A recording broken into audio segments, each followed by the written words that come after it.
Ang ebanghelyo natin ay Matthew 19:13-15. Sabi ng umpisa, "Then little children were brought to Jesus that He might lay His hands on them."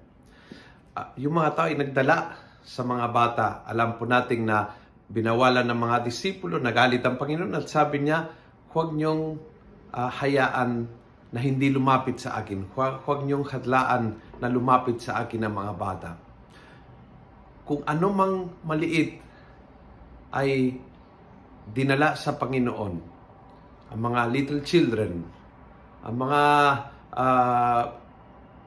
personal na kahinaan o pagkukulang, ang mga dinadaanan ng iyong pamilya, ang mga pangarap na hindi pa hanggang ngayon natupad, anumang maliit na nilalapit natin sa Panginoon at hinawakan niya, gets totally blessed. So dalawang bagay ay mahalaga. Ilapit sa Panginoon. Ilapit sa Panginoon. Minsan akala natin hindi estorbo ito sa Panginoon. Minsan akala natin hindi kasalanan ko ito, hindi ako karapat dapat na magipagsangguni sa Panginoon. Hindi. Anuman bagay, ilapit sa Panginoon. And He will touch. At kapag nangyari yung dalawang bagay na yan, na nilapit mo at hinawakan ng Panginoon, the blessing happens. The blessing happens. At ang Panginoon ay natutuwa.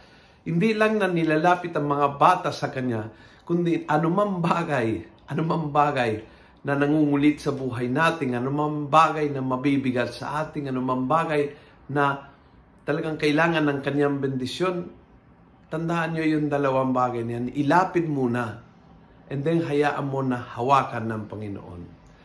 Kapag ikaw ay lumapit sa Kanya, kasama yung problema mo, kasama yung dinadala mo, kasama ang taong may sakit, kasama ang iyong anak o yung apo, kapag ikaw ay lumapit sa Panginoon at siya ay naglagay ng Kanyang kamay sa kanila, miracles will happen in that person, in that situation, anytime, soon, kasi makapangyarihan ng ating Diyos.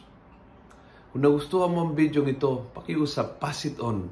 Punuin natin ang good news ang social media. Gawin nating viral, araw-araw ang salita ng Diyos. God bless.